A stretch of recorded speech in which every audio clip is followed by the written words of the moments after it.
So, welcome to Northern Powerhouses, our business success stories series of interviews, where we discuss with local business leaders their backgrounds, their successes and challenges, and what's really driving them forwards. And this afternoon, I'm so delighted that we have with us Paul Walton, who's Managing Director at Don Whitley Scientific. And Paul, firstly, thank you for spending a bit of time with us. Yeah, it's a pleasure. It really is great to meet you. And if you'd like to introduce yourself and your business, what you do and how you help people, that would be wonderful. Okay, well, Paul Walton, I'm son of Don Whitley, who started the company. Wow. We started the company pretty well together in 1976, 1st of January. And he was a microbiologist. I have no background in science whatsoever. I was leading up to when I started working with him. I suppose I would be 23, 24 at the time when I started working with him. I'd been a slinger in a steel yard for a year. Then I was always trying to earn money one way or another. Yep. My mum insisted that I did something a bit better than being a slinger in a steel yard, and so I enrolled at teacher training college. And when I was there were not many jobs around there, not many sort of part-time holiday jobs around there generally, in the country. So I went and I managed to get a job labouring on a building site in Bradford for a Christmas holiday as I was just about to turn 21. And I earned enough money to take my Class 1 HGV licence to do the course for that. So that gave me the wherewithal to always be able to work. It was the quickest way of getting a trade, really, a 9-day course, and then I was a driver. So I did that and continued with my teacher training. And during the teacher training, my mum, she taught handicapped children. That was her job. So I did some of my teacher training. Some of the teaching practices I did were with those children, which I enjoyed that. And then as I came to the end, I qualified as a teacher, but I was in two minds about whether I wanted to do that. My dad had previously started a company, so I'd had my eyes open to working for yourself. Yep. He had another partner at the time, so there was no possibility really to work with him then. So my plan was to buy a truck and try and start a haulage company. But then he had a bit of a disagreement with his business partner, and he said to me, instead of buying the truck, I'm going to start on my own now. Why don't you start working with me and we'll see how we go. If it's a success, fine. If it's not, buy the truck and follow your first plan. Brilliant. Well, it was the biggest piece of luck I'd ever had, really, because he was the same.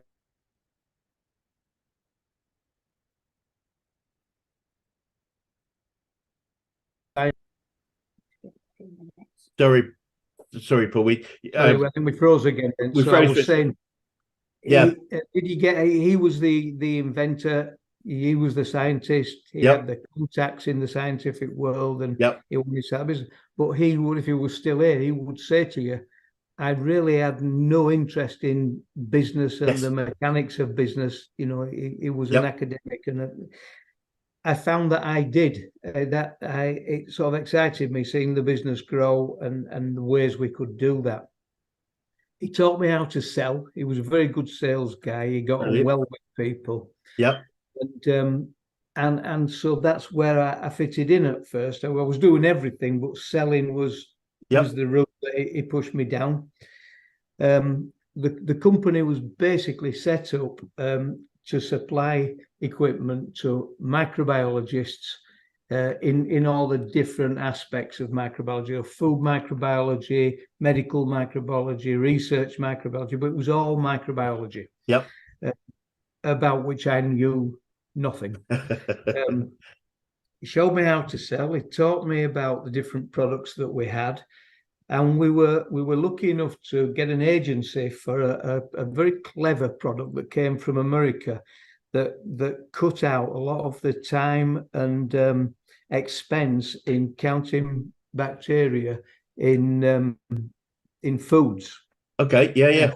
It was just a mechanical piece of equipment, and so I could easily understand how it worked. I didn't need to be a microbiologist to be able to sell that. Yeah. We did really well with that product, so much so that the Americans asked us if we would overlook the European market for them with the distributors over there. We did that, and it was kind of my baby. And that gave us the funds for my dad to develop what he'd been really interested in, which was he was interested in anaerobes. They are bacteria that you can only they will only live without oxygen. Yes. Won't live in the atmosphere we're in ourselves. And he had a number of inventions that he'd patented to do with growing anaerobes, which initially people did in small jars, where they just took the air out of the jar and replaced it with an anaerobic atmosphere and grew the bugs in there. And they've been doing that for 100 years. But what he was interested in was he had the patents on many developments with anaerobic jars, but what he wanted to do was develop an anaerobic workstation where you have, well, I think there's a picture of it up there. Yeah. A big unit that you can work inside, and you can create an anaerobic atmosphere in the whole unit. Got you. So instead of having your bacteria in a jar, where when you open the jar, you've lost the atmosphere and you'll kill the bacteria, you've got them growing in there, and you can keep checking on them all the way in an anaerobic atmosphere.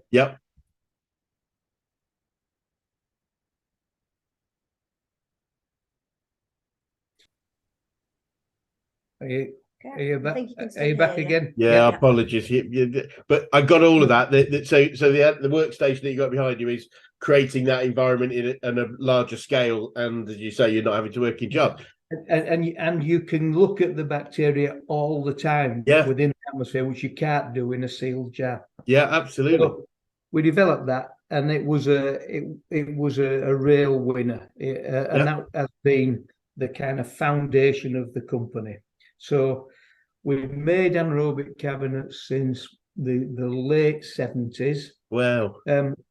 What's happened is, as science has progressed and as the workers have progressed, they've realized that there are many things that depend on a change in atmosphere. So not necessarily anaerobic, which we were creating in the workstation, and not aerobic, which is what we are breathing now.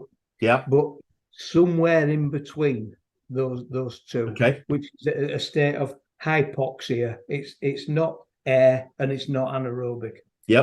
And as time progressed, we found ways of developing cabinets in which you can have all kinds of different levels of oxygen. And with that if that brings us to today, when we have people using our workstations for growing anaerobes, as we always have, doing cancer research, where the people doing that, they know that they need an atmosphere. If they're looking for a drug, for example, for a liver cancer, well, your liver is not operating at no oxygen, and it's not operating at air. It's somewhere in between. And the researchers need to replicate that level of oxygen so that when they develop the drugs, they will be at the most efficient at that, that level of oxygen. And that's opened up all kinds of markets for us now. Then the latest iteration of that is that people have been doing the research work using the cabinets I just described. The research is now becoming productionizing the drugs that they've found will work for different cancers and things. And to do that, they need to do the production work on the drugs, but in a sterile atmosphere. Our workstations were not sterile because we were interested in no oxygen, not sterility. But now they're making drugs that they're going to use and give to people, Yep. they've got to be produced in a sterile atmosphere. Yep. So that you're not introducing anything you don't want to when someone takes them. And we've just been awarded a patent on, we were the first people in the world to be able to create these different oxygen tensions in a sterile atmosphere. Nobody else can do that. They will, because that's how things work. But right now, they can't. Well, and we've patented the system. So that in a kind of potted history of the company, we've sold different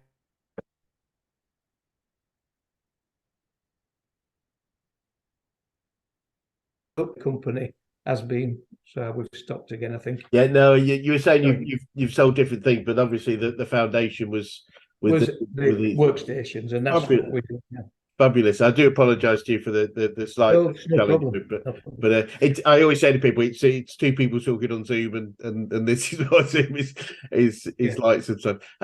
Absolutely fascinating. I mean, as I said before we started, I was so interested in what you do. I mean, the only two areas I've been familiar with anaerobes was firstly in I did A-level biology and didn't go any further than that, but secondly, in the waste recycling industry, there was I've worked with somebody. I think it was one of the first guys to bring into the UK an anaerobic digester for things like heavy oils and things. Which is that an area of industry that you're involved in? Well, the people who are interested in that and are developing it, the scientists are, they would use our workstations for the work they're doing. So yeah, it's a market. It's not the biggest market we have, but it is. No. Yeah, anybody that's looking for anaerobes will eventually come around to the fact that the best way of doing it is to use an anaerobic workstation, and that's what we make. Brilliant, great, love to hear that. And when your website, you're a global organisation, so you're operating across many different countries. Wowzers, what a great history, what a great background. It must have been very exciting. So, looking back over those many years you've been operating, what are some of the biggest issues and challenges that you've had to overcome, Paul? Well, I suppose business knowledge. As I said, when I started, I was kind of a truck driver, teacher, and had no experience of business. And my dad also, whilst he'd been a director of a previous companies and whatever, it was never his thing. He was the development guy. So the obstacles were really my and his lack of commerce, shall we say. And because of that, we got into problems, overtrading, not enough cash, not seeing that was an issue. All the things that young businesses can do. Because of that, in the early days, we had a couple of agencies for selling bulk products, plastic disposable products, culture media, and they were big turnover. It looked like we were really, really busy, which we were. We started from a house in Shipley, and then we moved to some slightly bigger premises, and we were bursting at the seams everywhere. But when I look back, we was kind of busy fools, if you will. We were very busy, but the margins on the product were small. The turnover was very big, and in our minds, we were doing really well.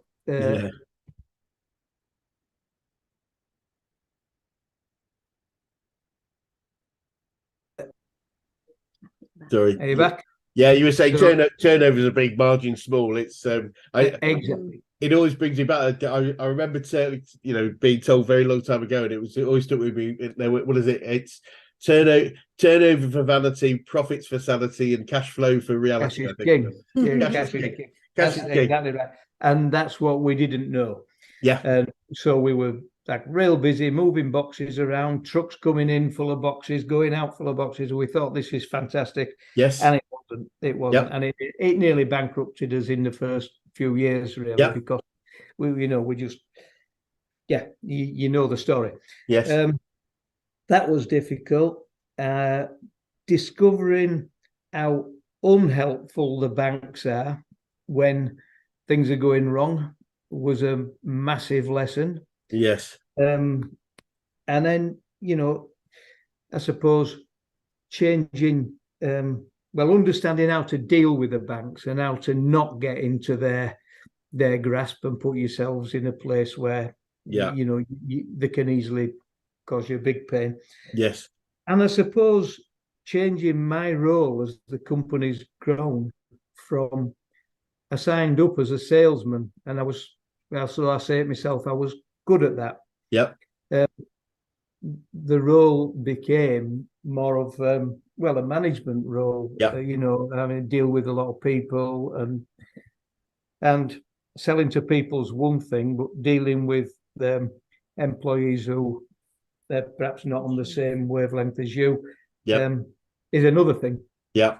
And that has been a problem over time. I mean, we are now a company with 100 people employed in the UK, with a German operation with 15 people, Wow. and a small Australian company with 3 people there. So it's a completely different animal to when it was myself, my father, and my dad's wife, not my mum, but my dad's then wife. And I found that difficult. I found that transition difficult. I've had no business training as such. You do courses and things as you go along, but we basically learned by making mistakes. And I found that difficult, and I now work with people who have had some training in business generally, and I've worked in big companies, and that's a big help, but there was a time when it was difficult, I have to say. It is for me, it's the classic situation with business owners that, when we found businesses, because, the reality is most businesses are started by people that are great at what they do. They're not necessarily great at running a business at what they do, because that's not what they trained at. Like you say with yourself and your father, you trained in different things, so it is a learning exercise. So what would be some of those big learnings? You mentioned quite a few about the learnings for the bank, etc. What about growth? What are some of the perhaps the positive things about growth? I was lucky enough to grow a business to about 100 people, not quite as big as yours, but about 100 people. And sorry, Chris, you went off and you said, what were the positive things about growth? And then you froze again. I'm interested. Yeah, just some of the positive things. We grew to 100 people before we sold our business, and I remember. I mean, this isn't a positive, but it was almost like when there was a few of you, like you were saying, there was you, your father, and you sort of know everything about everybody.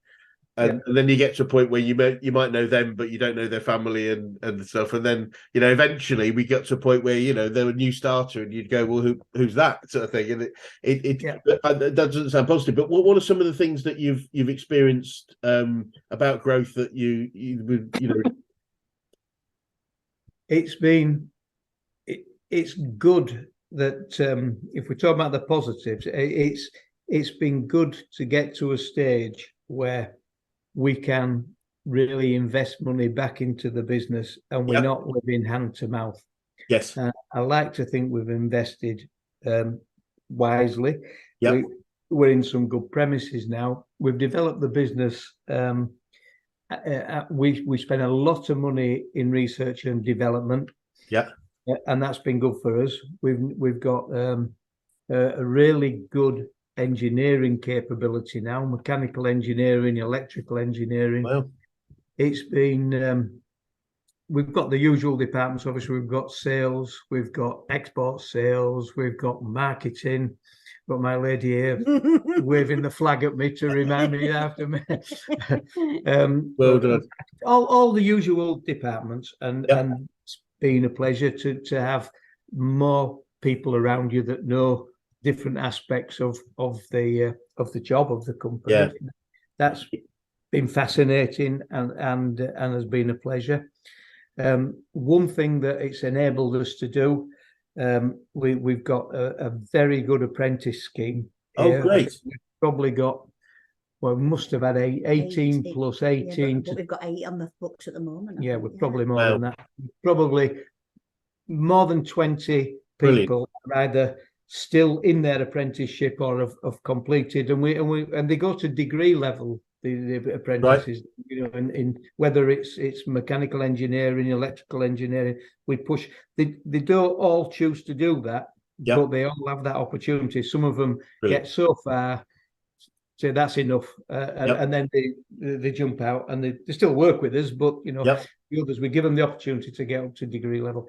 That's been an absolute pleasure having seen these young people come along and develop into something.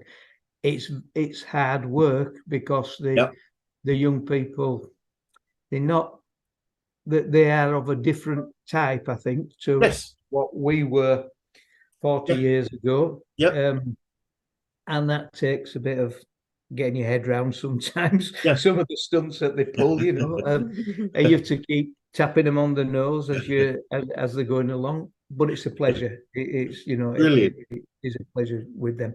So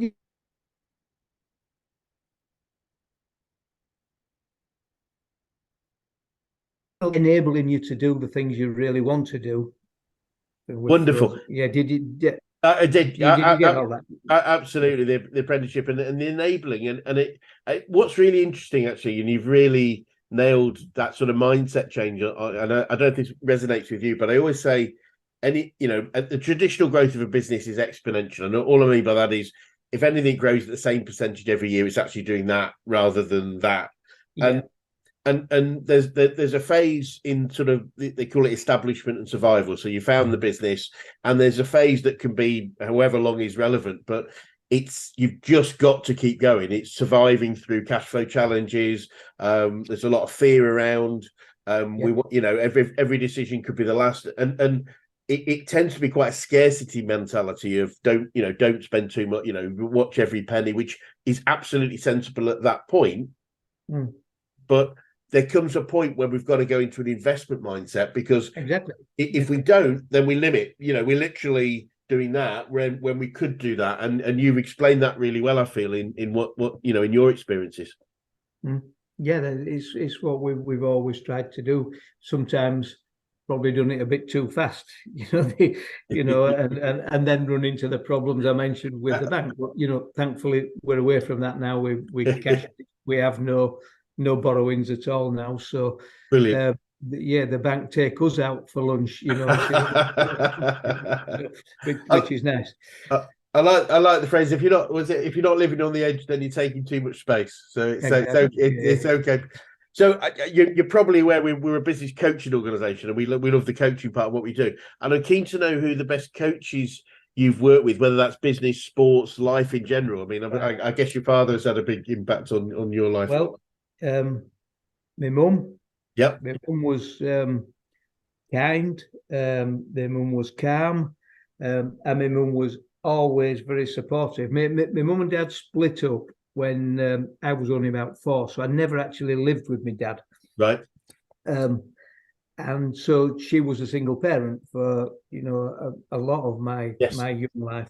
And she was all those things. So I was always really supportive of anything I wanted to do. Brilliant. Through school, anything, and that was a big help. My dad, all kinds of things, taught me how to sell, introduced us to business, gave me the opportunity to find what I was good at with the business, and he obviously was great, and we wouldn't be sitting here now had he not made the decision to start this company. Yes.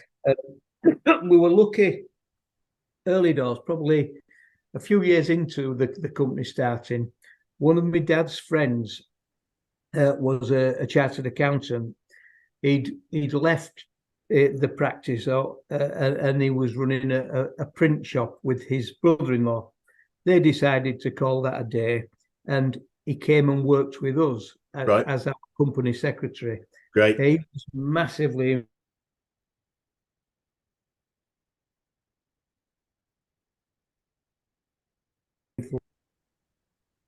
We're back. Sorry, we're Sorry, back. I'm back. I apologise. Yeah, he came as the company secretary, and I think you're saying he's massively. He was massively influential on me because he taught me all the basics of company finance. Brilliant. Which I didn't know how Brilliant. that all worked. how to read a balance sheet, after Yep. all that stuff. That was fabulous. A guy called Ken Booth. The guy who we were buying you remember I mentioned the first piece of equipment that we were Yes. selling. That came from America, and Yep. the guy who was selling that, he was a really shrewd operator, and he taught me a lot about that sort of, how can I say it, sort of sharp edge of business, as it were. And Yep. He also taught me how to demonstrate a complicated piece of equipment, and not to overcomplicate the demonstration with the nitty-gritty of how it worked. Brilliant. My dad was a fantastic salesman because he could get on with people, and he'd admit this as well, he tended to just get too involved Yep. in how it works and not what will it do for you, my customer. Brilliant. Sam, the American guy, taught me that. That was good. I met a French guy. This was when we were looking after the European market, and one of the guy that ran the French company that sold the same equipment, I went to help them along. He was a big help. He was very smart with the marketing stuff. The one thing that he told me that resonated was, he said to me, if one of your products failed, if it went wrong because you'd not made it properly, at any time, not just in its first year, but at any time, if you found that you manufactured something and there was a fault in the manufacturing, would you fix it? I said, yeah, of course we would. He said, well, so you need to say to the customer, I will give you a lifetime guarantee on anything that's a defect in the manufacturing. Not if you break it and drop it on the floor, but if there is a defect. So tell them that. And that really resonates with them, because he said, if you would do that anyway, why not shout about it? 100%. That was a good lesson. That was a good lesson. 100%. You should come and do what I do, Paul, because that's one of the biggest things I talk to people about is knowing your points of difference, and guaranteeing them, or put a guarantee around it. Because and the example you used was bang on. We write the guarantee, and by that I don't mean using weasel words, but the guarantee is on manufacture, not on throwing it at the wall or something, as you said. Yeah.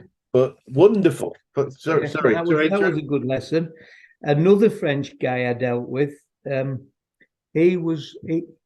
I learned from him was pricing your product. Once you start exporting, which is what we had started doing,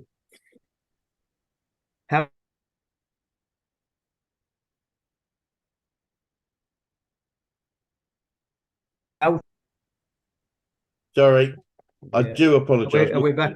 We'll get through this. So, once you start exporting, you were saying. Once you start exporting, you've got to realise that we use distributors, and we would expect distributors in the different countries to have the same facilities we have here. So they would need a selling organisation, a marketing organisation, a service organisation, go to exhibitions, buy demonstration stock. All those things we would expect from a distributor. He said, you cannot expect a distributor to do that for a 5% margin or a 10%. It won't work. And he said, you need to give them a 40% margin on your selling price for them to be able to do all that stuff. He said, for you to run your company properly, you need a 40% margin, because this is not buying televisions from Panasonic and selling them again, where they've done all you're doing is buying a box and selling a box. You are developing that product. You need a product development department. You need manufacturing facilities. You need all these things. So your company will need a gross margin of 40% to survive. So to do that, you have to be able to have a selling price that is 3 times your cost price. And if you take 40% off the selling price, to come to your price that you're transferring the goods to your distributor, you will still have a 40% margin on your cost price, if you see what I mean. I do. So, if you do the maths, three times multiplication from your cost price will give you 40% and 40%. Brilliant. And that was great advice. Yeah, yeah. That was advice. Because we would have gone into that saying, well, surely they can operate on 20%. Well, no, they can't. And so they don't sell your products. They'll take the agency on, but they don't sell. They're not making enough. And if you're not careful, you're not making enough. Really. So that puts pressure on your manufacturing. Yeah. You see what I mean? Because you realize that what the product will sell for ultimately. Yep. So you've got to look at that and say, can we make it for a third of that? Yep. And if we can't, probably walk away from it. Don't do it. Yeah. Brilliant. Because, people aren't making enough out of the thing to survive and do it properly. And as you said earlier, there's no point, working really hard for very little return. No, and it's counterproductive as well, because if you get a distributor and he can sell the product, but he's only going to make 10%. So he finds a customer, the product might be 10,000 quid, and he thinks, well, 1,000 quid's fine. That's okay. I'll sell it. He sells it for the 10%, but he's no margin for any after-sales service. Yeah. So he leaves. He sort of walks away from it. So then you have a disgruntled customer in France or whatever. Yeah, absolutely. That's a problem. Wonderful. Great lessons, really great lessons there. And it's I've worked with a few people that have started to break into international markets, and I think understanding. Yeah. Sorry, I think we might have lost ourselves for a sec, but go on. Well, another guy that was a big help is our design director now, because during this process, as we were making our own products, we didn't really understand industrial design. Right. We got a grant to enable us to use external design consultancies. And Evan, the guy I'm talking about, he came along as the man who worked for Design Council, and he was in between us and the consultancies. Right. And he opened my eyes to good product design, and then subsequently came to work with us and has worked with us for 30 years now. And he's been a really good influence on us. And the final one I would say from the world of sport is Kevin Sinfield. Kevin, I'm a Leeds Rhinos supporter. Brilliant. I think if you model anything on anybody, he's the man for me. Absolutely. 100% agree. He's 1,000,000% agree. In fact, luckily enough, if you're interested, a quick plug: we have a 2-day business conference, national business conference every year, and this year it's going to be in Liverpool, and we have Kevin Sinfield as one of our speakers, and he's going to talk about leadership. Oh, really? I'd have to come and listen to that. Please do. I'll make sure I send you an invitation. He's just such a wonderful man. He really, really is in so many different ways. Brilliant. Well, what a great set of They've all been influences. They've all been good influences for us, Yes. Really. I've been lucky.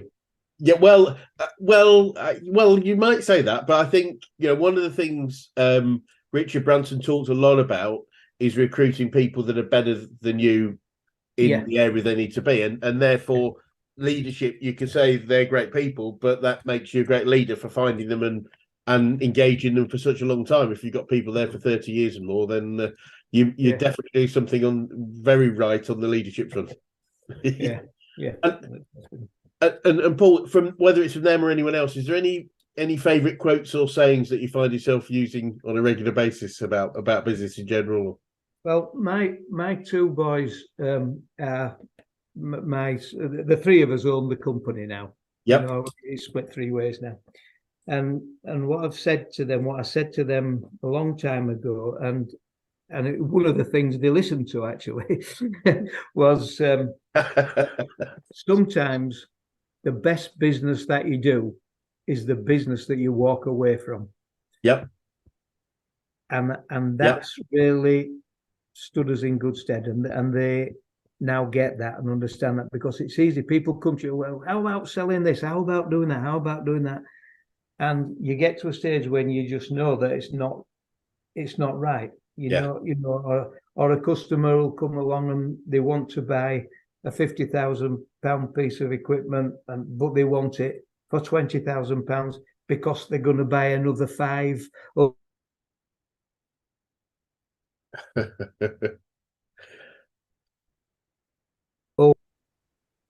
Sorry, I lost you. I'm pretty sure. I'm pretty sure you're going to tell me they want it for £20,000. They're going to put another 5 later on.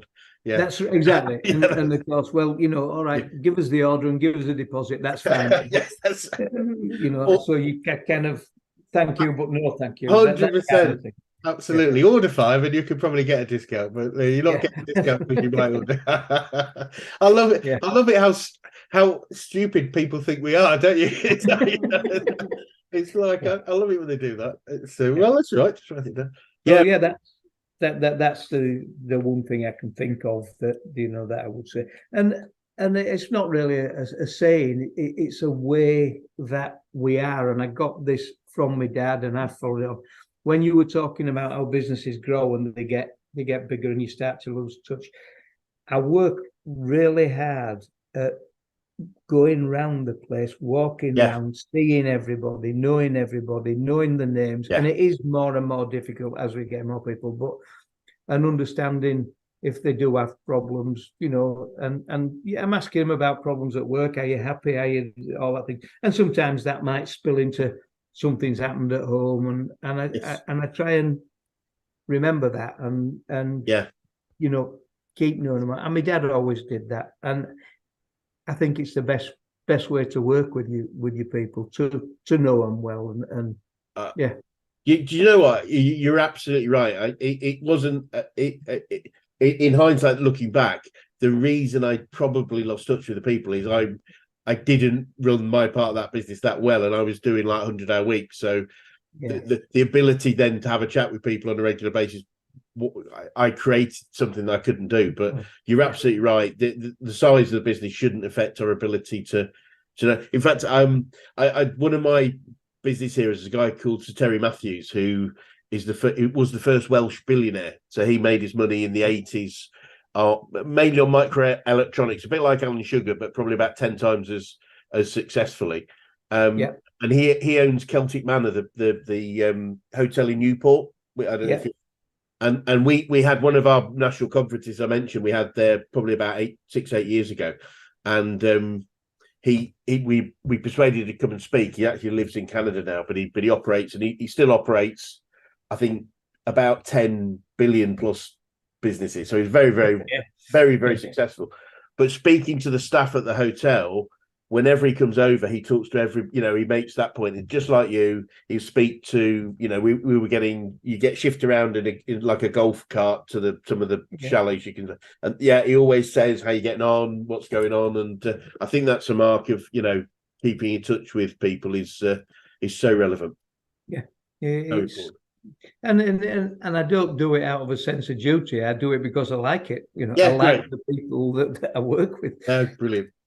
That's so good to know. So, looking at you, sort of turning the focus a little bit on you again. What have you say you've learned about yourself, Paul, over this period of time as you've grown the business? We've frozen again. Sorry, Paul, we froze there. Sorry. What have I learned about myself? What have you learned about yourself? I think I've probably learned that I do have quite a tendency to I want to be liked, and that's not always the best way to run a business, if I'm honest. So and I've learned to accept my failings as well, and make sure that where I know I'm not strong, I've got someone working with me who is strong in that area. Brilliant.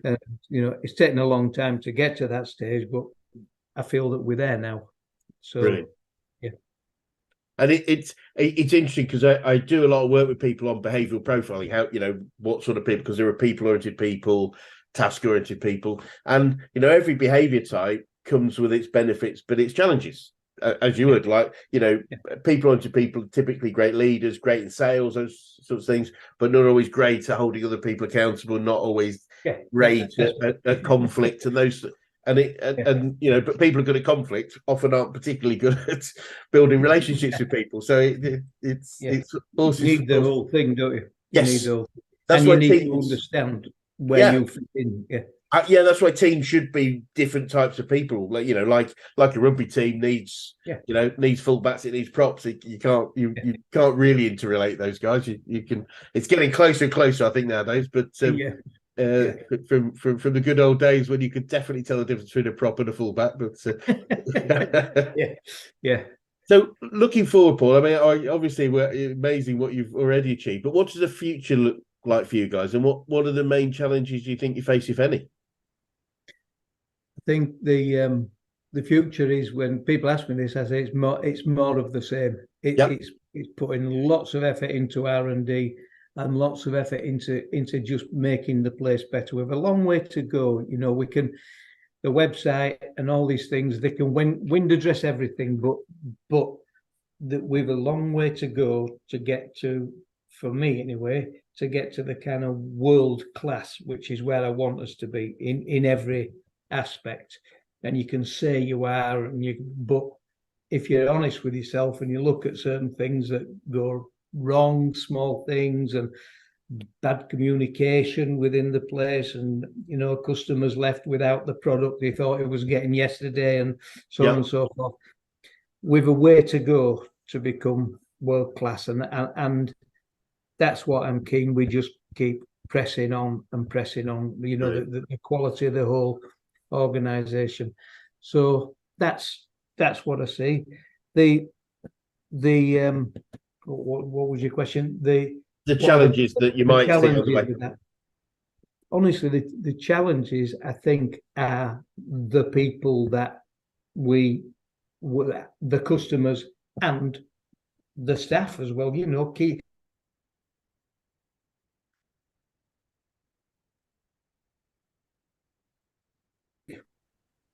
So we're back again. You were saying the customers and the staff, Yeah, the customers and the staff, and by that I don't mean our staff are all too. We've got fantastic staff here, but getting the communication working with every department so that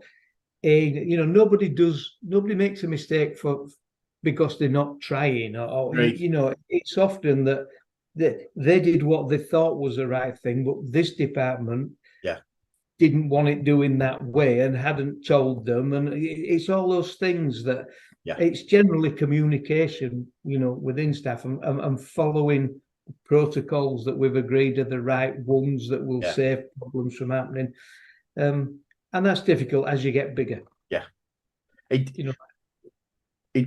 interesting actually, because I one of the things I say to people now, which I think is a bit different from going back, say, 20 years ago, is that most successful businesses have a focus and a budget for getting new customers and keeping them, you know, marketing and client service. But I feel successful businesses now need to have an equal focus and budget for getting new employees and keeping those. Absolutely. And you know, whereas maybe 20 years ago, you as an employer, you just advertised, you got some people and that was fine. I think now, and I think that, you know, for different reasons, we really do have to focus on creating the environment and the processes that mean people want to stay with us for long term. Well, just as a kind of aside, one of the things that we've done here, these premises, we've been here about 5 years now, about 5 years, and we've developed them completely. It was an old industrial building, you know, so we developed one. But one of the things that we've done, a couple of things that we've done here, we've a large meeting area where we can hold seminars and, you know, talks and bring customers in. But alongside that, we've put a gym in there, which is a fair size thing that the staff can use. And that saved a lot of the young lads are all rugby players and they're all go to the gym. Well, that's saved them a lot of money, you know, because they don't have to be a member of a gym anymore. They can use this one. Great. We've also put a sort of a bar and a hospitality area in. And every month, last Friday of the month, we finish a bit early and we can go and have a drink there. And every quarter we put some food on. So staff are all invited to come there and And we're now getting, upwards of 30 people, 30, 40 Wonderful. people who are turning up. And it's great because we've got the apprentices and the directors and everybody in between, and they're all there and they're all having a laugh and they're all Brilliant. playing pool. We've got a pool table and table tennis table up there as well. And it's great. It's a good thing, and it all helps. It all helps. Brilliant. Absolutely wonderful. It just sounds great. What interesting came to mind when you said that was that if you go, unfortunately, we have to go back sort of 10, 15, 20, probably 30 years. If you met, all the large organizations, the really big organizations, always had that sort of sports and is it sports clubs or leisure clubs? You stopped again. You said, if I've got to go back 20 years, and then it went off. I'm thinking of some of the big, large organisations, and they'd always have a sports and leisure club where you've done that, but they disappeared. I mean, they disappeared because that was a cost saving people could make. But go back right to the start. Is it a cost or is it an investment? Because it feels like you've created an investment to keep your team, keep your team happy and healthy and absolutely wonderful. Cool. So just a few more questions before we wrap up, and then again, I apologise for the slight challenge on the link, but we're doing well, I think. What would you say, Paul, to anyone that's thinking of going into business right now? I've made a note about that, and I'll make sure I don't miss anything. Great. I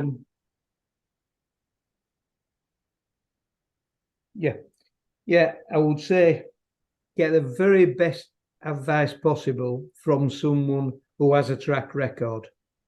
Do that before you jump in, because when you're starting, you've got your idea and you're full of enthusiasm for your idea, but unless you've had some business training or had good mentors around you, you don't really know what you're doing. You're a bit like a lamb to the slaughter, aren't you? I would tell people and sort of tutor people on, never get yourself into the bank's pocket. Right. Never get out of your depth with the bank, because they'll be good when things are going well and your business is starting. They're all over you. Things go a bit wrong, or like 2008, the country's finances, and the banks are all terrified and they're all pulling the money back, and you're high and dry. So I would teach them to be really, really careful of that, and to keep a good eye on the figures every day. Even I do. I look at our cash flow every day. I look at where we are, even though we're well in front now. I do it all the time, so that I know where we are. I know what we can invest, and I know we're not going to get to a situation where, like we have been, when we're struggling to pay the wages. Brilliant. That's what I would say to someone. Because people say it's often, it's great, money's coming in, it's great. I'm going to buy a Porsche, and it's like, probably just hang on a little while, And I know, because I've been that man. I know, me too. So that's what I would do. That's what I would do. Keep a get good people around you. Brilliant. Your best advice you can, and watch the money. I don't mean be tight with the money. Invest in your company, but just watch it. Make sure you're not overstretching yourself. That would be my advice. Really sensible advice. Funny enough, I was literally with a client yesterday where we're just looking back over 10 years of P&L and cash, and it was just really interesting learning, just looking at the variations and then understanding why there were variations, because there had been some significant change. One thing that came up, which I don't know if it's true of you or not, was that the post lockdown year was really successful. The post. Sorry, you stopped again, Chris. You said one thing that came up and then it stopped. So apologies. One thing came up was that the post lockdown year, from a profit perspective, was quite a drop from lockdown, and analysing the reason. Well, the reason was they were really lean on team, but they were burning them out. We all had to cut costs to survive. And so, but doing so made them quite profitable. But obviously, you can't. That's not a long-term strategy. So, understanding things like that were really, really fascinating. So, really sound words of advice, especially even keep an eye on cash even when it's good, because if we don't you never know what's going to happen. It'll be bad. And just looking back, is there anything, if you're looking back on if you started again, is there anything significant that you do differently, do you think, Paul? I think probably just at an earlier stage, I would have had a lot more financial training. That came along when Ken joined us, but we were 3-4 years into the business by then. So I would say that. I mean, and it's boring, isn't it? If you're someone who's got an idea for a product, or wants to kick off and be a plumber or whatever, and you say, well, what are you doing about your invoicing and what are you doing? That's boring. Yeah, but it's essential. So I would say understand all that before you start. Understand the ramifications of what you're intending to do. Yeah, before you get it wrong. It's a great indication that you're a people person, that you find it all boring, but you value it. That's the key thing. That's the point, isn't it? And have somebody that can help you learn about it and manage it. Wonderful. And finally, what would be the best advice you could give an 18-year-old you if you could go back in time and do so? I would say to him or her, I would say, work for yourself. If you've any, if you feel you've anything to offer that you can do on your own, I would say, brilliant. Do it. Don't be frightened of it. Do it. But I would say what we've just previously said about don't jump in without getting some good people, some good advice, and some training for yourself about how business works on a basic level. But do it. Absolutely do it. Wonderful. Well, very, very sound advice. Lots of great benefits, and it's certainly very exciting, I find. So, Paul, thank you so much for your time today. It's been absolutely wonderful, and I thank you for your patience with a little bit in regard to the communication challenges. That's no problem. And just for anyone watching that would like to contact you or your company, what would be the best way to do so? Sales at. If you use the email.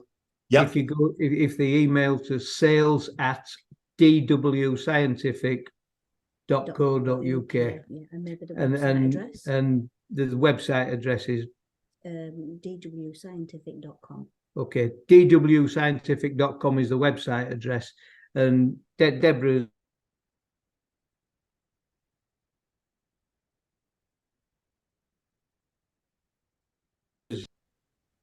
Sorry.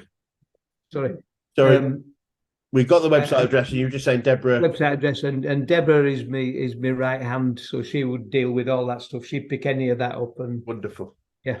Wonderful. Well, again, thank you so much for your time. It's been really wonderful, and it'd be great to come back and swing by in another 6-12 months and just see the new learnings and developments over there. That's fine, and please don't forget to let me know when Kevin Sinfield will be talking. Well, hang on, I'm going to give you a bit more information on that, but we'll. So thank you so much, and we'll speak again soon. Okay, thank you.